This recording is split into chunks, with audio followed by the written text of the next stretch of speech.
Sabotage and smear. That's the focus of tonight's angle.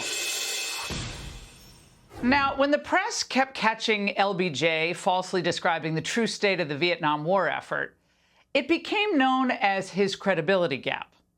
Repeated assurances of progress that didn't pan out only undermined support for the war at home. Well, fast forward now to present day, where another credibility gap is eroding public faith in almost everything that our so-called experts are saying, led by, of course, the establishment of both parties. Last night, we blew open the COVID lab leak cover-up where politicians, health officials, academics all refused to tell the full truth about the origins of COVID. And worse than that, instead of holding China accountable, these American officials smeared American doctors and yours truly and a few others. And rather than raising bloody hell about any of this, rather than demanding answers, the press helps the fraudsters cover their tracks. Now, this has led us to a very dangerous place where large segments of the public simply won't believe the establishment on much of anything. And can you blame them? Now, time and again, when our elites sense their narrative is about to be split wide open, they decide to attack the messenger. I don't think I've ever seen a primetime cable news anchor manipulate his viewers the way Mr. Carlson did last night. I don't think I've ever seen an anchor treat the American people and American democracy with such disdain. Oh, the dripping disdain coming off his lips. Like Schumer lecturing anyone on lies and manipulation, that is really rich. He's the one always trying to manipulate the facts. Remember, even after the Mueller report came out finding no evidence of collusion between Trump and Russia, Schumer refused to rule it out. And of course, Schumer repeatedly lied about Brett Kavanaugh just to try to keep him off the court. So how does Schumer or any of these individuals who've led our country into a ditch have any standing to claim the mantle of honesty and integrity over any issue of significance? I say we need more information released about all matters of public concern, not less, which is what an honest press used to demand. But now, the media, Democrats, and a few establishment Republicans, you know who you are, they're all crowing about the release of January 6th footage. The better question is, what were you and everyone else in power trying to hide these past 2 years? Was it the truth about your fake insurrection narrative? Does anyone think that any of these people were planning or capable of conducting a coup against the United States government? Come on. Now, for months, all the Democrats wanted to talk about it. January 6th, January 6th. They threw in Charlottesville every now and then, too. But now we're apparently supposed to accept everything they've ever said about it as the gospel? It's all true no matter what? Well, that's convenient. Yes, there were people who broke the law, who were violent, and they should be punished, as we said that very night. But there were others who were made examples of, political examples. Don't rally for someone like Trump again. You may be arrested for just walking through an open door and taking selfies. 9 o'clock in the morning, I am on my bed doing my emails, which I usually do. I can hear some ruckus going on in the other room, the kitchen / dining room area. So I get up, come around the corner, and I hear somebody barking, hands up, FBI. They proceeded to handcuff me, gave me no reasons why, of course, no search warrant. God forbid they present a search warrant. 6 o'clock in the morning, I hear boom, boom, boom, boom, boom. FBI, open the door, we'll knock it down. Yeah. One was pointing an assault rifle at my head about 4 feet away. And it said, please step outside.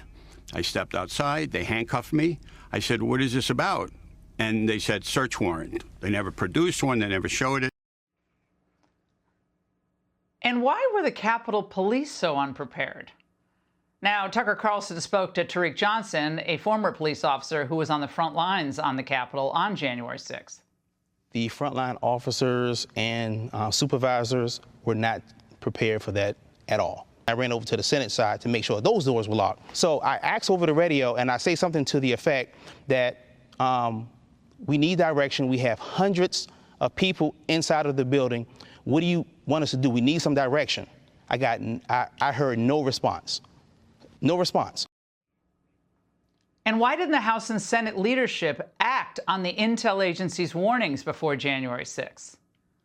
I mean, forget Schumer. We know what he's all about. Why isn't Mitch McConnell demanding answers here? Well, he's not. Instead, he hit Fox today. And Mitch wonders why so many working people don't trust him? Why the Republican base doesn't like him? The establishment has no one to blame but themselves for the state of affairs our nation finds ourselves in. Whether it's the CDC, the vaccine mandates, or the Pentagon on what's happening in Ukraine, or Biden downplaying inflation throughout most of 2021, they've fallen into a trap, all these people of their own making. If they're not going to tell us the truth about China or the true state of our own economy, why would we trust them on anything else? Now, recall that without any evidence, many rushed out to accuse Russia of sabotaging its own pipeline last year. Remember, it took 7 years to build it. We told you that made no sense. Well, now intel agencies are finally beginning to come clean. It looks like a pro-Ukrainian group was involved. Now, we have not heard the end of this story, I promise you that. But the White House, they want to kick the can down the road. Several of our European partners, in fact, 3 of them, Germany, Sweden, and Denmark, have already opened investigations into what happened with the Nordstream 2 pipeline. And those investigations are not closed. I'd have to refer you to each of those European countries to comment on their investigations. Wait a second. Perhaps Kirby was unaware, but I mean, he's supposed to be kind of handling the White House briefing room stuff, not the EU briefing room. And his answer would be truly insulting to a truly independent press, but obviously that's not what we have.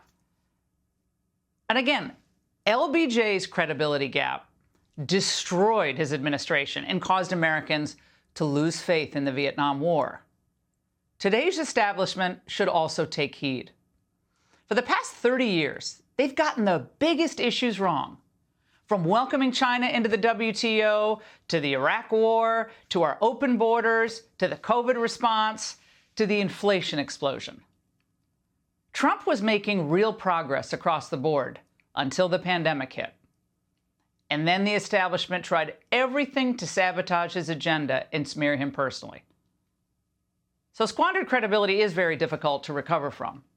But instead of lectures and threats and complaints, let's have the truth. If your policies are so great, come on the show. Come on, the Angle will welcome you. Defend them. But if you can't defend your policies and you tried to hide the truth from the American people, you're just feeding the very political movement that you fear so much. And that's the Angle. Hey, Sean Hannity here. Hey, click here to subscribe to Fox News YouTube page and catch our hottest interviews and most compelling analysis. You will not get it anywhere else.